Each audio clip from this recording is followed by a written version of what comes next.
2021年度世界のベストレストラン50。続いては20位を見ていきたいと思います。20位はスペインのマドリッドにあるディベルソというお店ですね。実は今回2021年度世界のベストレストラン50件ありますけども、そのうち私は47件は行ったことありまして、3件だけ行ったことがないお店があります。その一つがこのディベルソになります。あとの2つはですね、ちなみに42位のポルトガル・リスボンにあるベルカントというお店、それから46位のコロンビア・ボゴタにあるレオというお店、この3つはですね、まだ行ったことがないんですね。過去の世界のベストレストラン50でいうと、2017年度の店は50件全部行ってるんですけども、若干入れ替わりがあって、まだ私が行くことができてないお店も入ってきていると。今回ですね、2021年度は、申し上げたみたいに2020年度に投票された結果も入ってるので、ある程度その継続性というのはあるはずなんですけども、結構ランキングが入れ替わってきて、今まで50位圏外だったりとか、50位に入っているけども後半だったお店がかなり前半に来たりとかっていう入れ替わりが起きているのかと思います。そんな中でですね、20位という上位にランクインされながら行ってないお店があるということでですね、これは行かなきゃいけないなと思ってるんですけども、私が知ってる限りにおいてはこのディベルソはですね、アジアの要素をふんだんに取り入れた、イノベーティブ料理ということで、かなり人気です。予約もかなり困難でですね、特に少人数での予約はすごく難しいお店というふうに聞いてるんですけどもですね、なんとか現地の、フーディーのつてを使ってでもですね、一緒に訪問したいなというふうに思っています。続いては19位の成沢です。ご存知の通りですね、成沢は本当に日本を代表するレストランとして、この世界のベストレストラン50で、戦ってきたという言い方は正しいかもしれませんかどうかわかりませんが、常にランクインしてきた、お店です。成沢さんはですね、やはり世界中のシェフからのリスペクトを受けていると、オリジナリティがあるという意味で本当にすごい方だなというふうに思っています。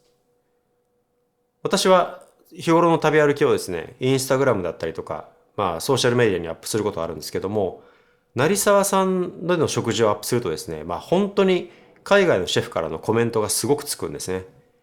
当然食べ手としても当然楽しめるお店ですし、美味しいんですけども、その他のシェフからのリスペクト具合というのが、やはり、ソーシャルメディアで得られる反応として実感としてかなり多いというふうに思っています。もちろん美味しい美味しくないっていうところだけではなくてですね、もちろん美味しいお店なんですけども、海外のシェフはそれ以上にオリジナリティがあるかどうかというところをかなり重要視すると思うんですね。他にないものがあるかと、料理を見た瞬間に、このシェフの料理だというふうにわかるかとか。あとは、そこからインスピレーションを受けた他のシェフたちが、その、得たインスピレーションをもとに違う料理を作っていって発展させている、その礎、元々の、基本になっているかどうかというところ、これがかなり大事なのかなというふうに思っています。そういう意味でですね、本当に成沢さんの料理って、本当にそこにしかない料理というかですね、他に似ていないオリジナリティのある料理と言えるかと思います。コロナが明けてですね、今後どうなるかというのはあるんですけども、コロナ禍ではやはり海外のお客さんがですね、少なかったためにですね、比較的予約が一時的に取りやすい状況になったので、私もその間に伺ったこともあります。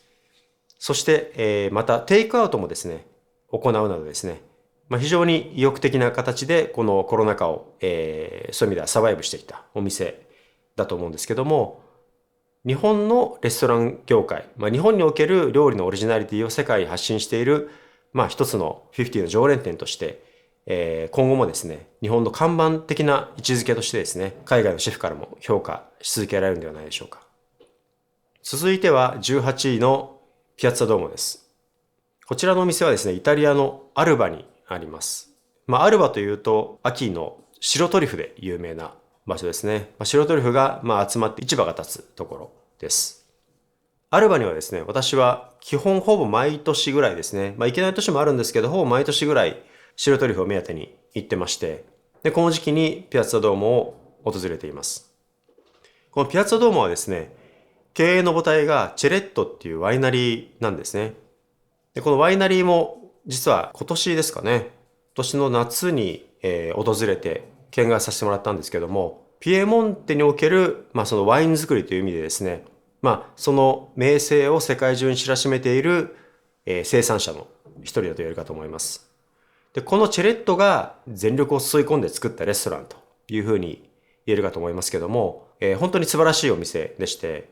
私自身ですね、初めて訪れたのは多分10年ぐらい前になるんですかね。で、その当時はまだ二つ星だったんですけども、料理も完成度が高く、かつそのサービスのレベルもすごく高くてですね、感動した覚えがあります。その後世界的に有名になって、ミシュランの三つ星も獲得してということになるんですけども、白トリュフを単純に、食べに行くというだけでも当然満足できるお店ではあります。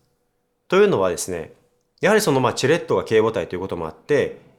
本当にアルバ含めピエモンテでの、ネットワークというかですね、人脈も含めた関係性が非常に強いということで、個人的にはアルバで一番いいトリュフ、ピエモンテで一番いいトリュフはピアッツァドーモにあるんじゃないかなというふうに思っています。ただ、トリュフを目当てだけに訪れるお店というよりはですね、シェフであるエンリコ・クリッパーのクリエイティビティを楽しむお店としてもですね、非常に注目されています。エンリコはですね、日本にもいたことがあって、実は日本語ペラペラなんですね。なので私が訪れるといつも日本語で会話するんですけども、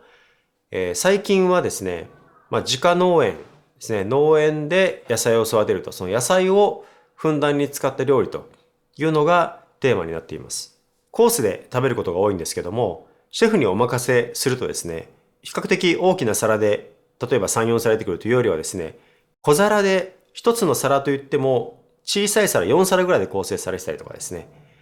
少量ずつたくさんの料理を楽しむことができると。で、そのすべてに、野菜が、ふんだんに盛り込まれたりとかするというところでですね、非常に面白いお店になっています。なので、一つの皿といっても、それが4つ5つで構成されているので、結局全部で食べる皿数としてはですね、下手したら30、40を超えるんじゃないかなと。で、場合によってはですね、テーブルが皿で埋め尽くされるというような状況もあるぐらい多種多様な料理を、楽しむことができます。その白トリュフもそうですし、そうじゃない時期でもですね、楽しめるお店で、これからのイタリア料理界をリードするお店の1店舗ではないかなというふうに思っています。続いては、16位のエルカノですね。世界のベストレストラン50というと、どちらかというと、イノベーティブなお店が中心にはなってくるんですけども、エルカノに関しては、伝統料理により近いものを提供しています。どこの伝統かというと、これはスペインのバスク地方、ゲタリアという町にあるレストランなんですね。ゲタリアは港町でして、魚介で有名です。なのでその魚介料理をシンプルに提供するというレストランになっています。スペインはですね、非常に魚介も含めた食材の質の高さで有名でして、特にこのゲタリアの魚介というのはですね、有名で、ゲタリアまで行ったことがある方も多いかもしれません。で、その中でもですね、海のバスク、つまりその魚介のバスク料理という意味ではですね、エルカノっていうのは多分一番有名なお店になるのかなというふうに思います。昔はですね、結構シンプルな巻き焼きが、中心だったりしたんですけども、最近は前菜に、よりそのクリエイティブな料理が、加わってきたりということでですね、よりレストランとして、洗練されてきてるなというふうに個人的には思っています。ただ、メインとなるような、例えば、大きいヒラメですね、の巻き焼きなどの良さっていうのは引き続き変わらずでして、やっぱりバスクで魚介を食べるのであれば、エルカノというのは、必ず上がってくる名前ではないかなというふうに思います。